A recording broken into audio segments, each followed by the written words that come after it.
Nós estamos nessa fase aqui agora, na quinta fase, que é a avaliação das máquinas preditivas. A gente já entendeu os problemas, já analisamos, processamos, construímos máquinas e estamos avaliando máquinas preditivas.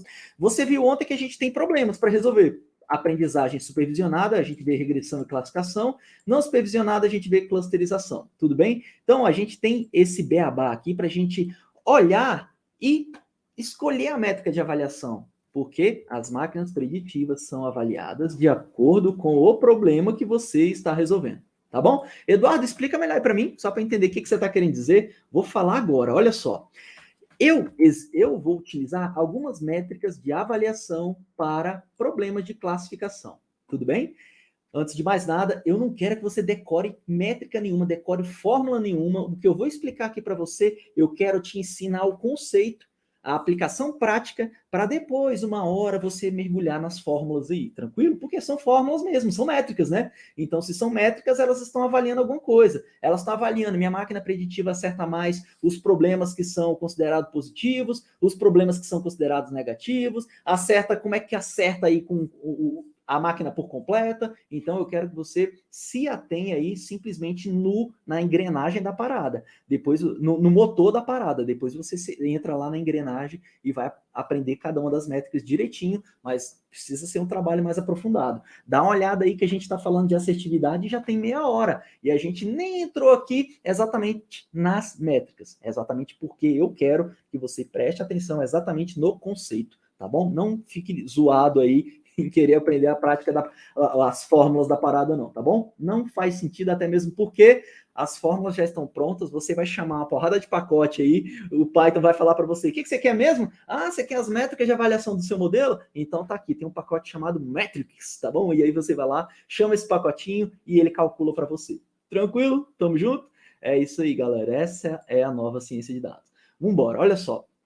Eu tô falando de classificação agora, ó. Classificação. Lembra lá, ó, o cliente vai entrar em inadimplência ou não vai entrar? Tem duas classes, beleza? Ou vai ou não vai. Ah, o risco do cliente é A, B ou C. Opa, eu tenho três classes. Tranquilo? O cliente é um público vulnerável ou não? Eu tenho duas classes, ou é ou não é. Tranquilo, estou falando de problemas de classificação. Aí, bicho, eu tenho aqui a acurácia, que é o que eu sempre uso para você, é o que eu sempre faço. O que é a acurácia, na real, quando a gente fala de problemas de classificação, Eduardo?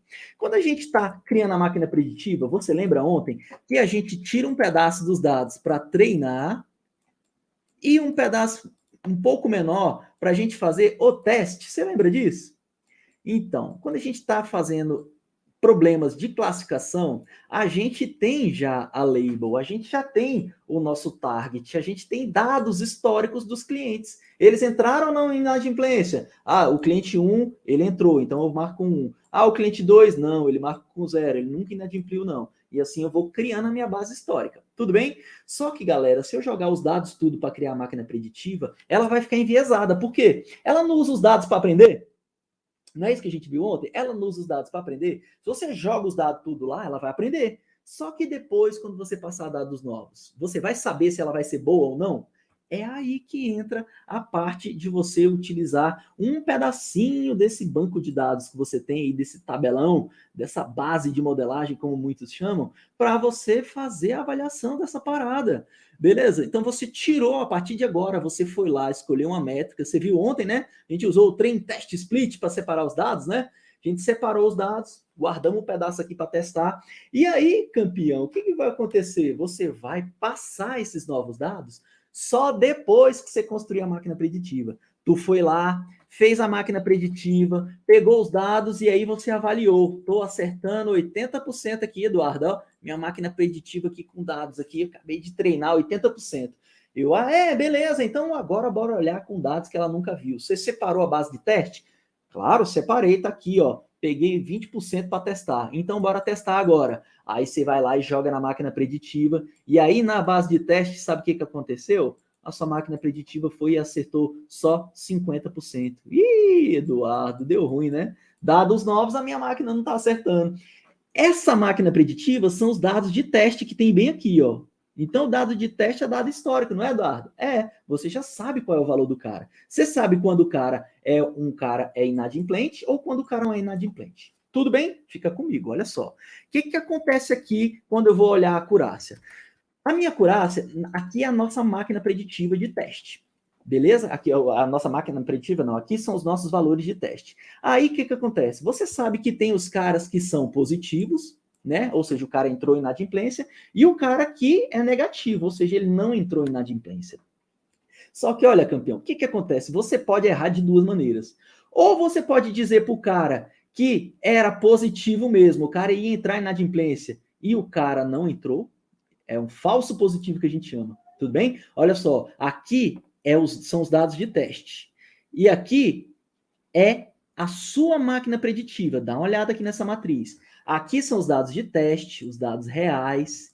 E aqui é a sua máquina preditiva, que eu vou chamar de MP, tá bom? Então, olha só, aqui é quando sua máquina preditiva acerta, ó, o positivo, tá bem aqui, beleza? E aqui é onde a sua máquina preditiva acerta, que é o negativo, que ela falou assim, não vai entrar em inadimplência. Você tá vendo que essa diagonal aqui, eu brinco com os meus alunos chamando de diagonal do bem, são os valores que a minha máquina preditiva acerta, beleza? Então, olha só, aqui era positivo, né? Na realidade, com os dados de teste, era positivo, e minha máquina preditiva acertou, ó, era positivo. Só que aqui embaixo era negativo, né? Com os dados reais, ó, era negativo. E minha máquina preditiva acertou. Então, aqui é a minha máquina preditiva. Então, ó, essa diagonal é a diagonal do bem, é o acerto da minha máquina preditiva. Sabe como é que eu meço a acurácia? Eu pego todos esses acertos e divido pelo total. É um percentual, galera. É um percentual. Então, quando eu pego os meus verdadeiros positivos e os verdadeiros negativos que eu acertei e divido por tudo, eu tenho exatamente o valor da acurácia, galera. Olha aqui, a acurácia é exatamente isso, tá bom? Só que pode acontecer o seguinte, galera. A gente pode incorrer em alguns erros de acertar muito mais de um lado do que do outro. Que significa isso, Eduardo? Acertar mais de um lado que do outro. Você pode estar acertando muito os caras que são positivos, mas você pode estar errando muito também os caras que eram negativos e você falou que não era. Isso é importante, Eduardo? Pensa aí, olha só, olha para essa máquina preditiva aqui. Agora você vai imaginar o seguinte: isso aqui, galera, é uma máquina preditiva que você está querendo prever o câncer. Olha a importância. Da área da saúde, eu peguei logo uma das áreas mais complexas para você entender a importância de se acertar nessa parada aqui. Eu tenho uma máquina preditiva e eu sei ali com dados históricos, os dados de teste, que eu tenho ali dos meus pacientes e eu sei qual que teve câncer e qual que não teve, de acordo com essas variáveis que são os diagnósticos, os vários exames. Tranquilo? Agora eu criei uma máquina preditiva para ajudar os médicos a tomarem a decisão certa. Né? Eu quero falar para o médico, ó, esse cara aqui realmente tem uma alta probabilidade de ter câncer. Por quê? Porque, cara, dados os exames aqui, realmente a máquina preditiva está prevendo isso. Mas isso aqui é uma decisão que vai ser junto contigo aqui. E eu estou falando que já existem máquinas preditivas tão boas e confiáveis que a galera só olha para as máquinas agora. Os médicos já olham lá e para ele já é diagnóstico. Tudo bem? Mas olha só, vamos lá. O que acontece? Aqui são os dados reais, você tem os dados históricos, e aqui é a sua MP, sua máquina preditiva, tá bom? Olha só o que acontece se você cometer esse erro aqui. Presta atenção. Os dados do cara lá, os dados de teste de verdade, dados históricos, estava falando que esse cara tinha câncer.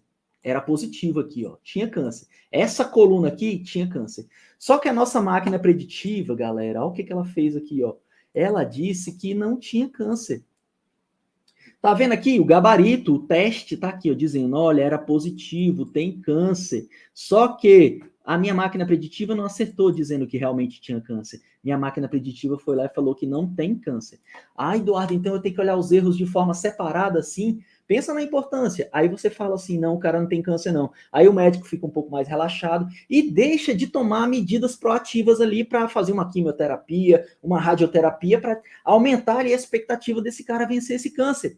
Olha a importância dessa parada, cientista de dados. É por isso que as métricas elas precisam ser muito bem estudadas. E uma das formas de você avaliar essas métricas é fazendo isso aqui, galera, que a gente está olhando aqui, que é a chamada matriz de confusão. E que a partir de agora você não vai nunca mais pensar em matriz de confusão. Você vai pensar ali na Confusion Matrix, tá? Usa o nome Confusion Matrix, que é como você vai chamar o pacote que vai te dar esses dados. Mas, cara, confusão mesmo. Você não vai ter confusão nunca mais, não, tá?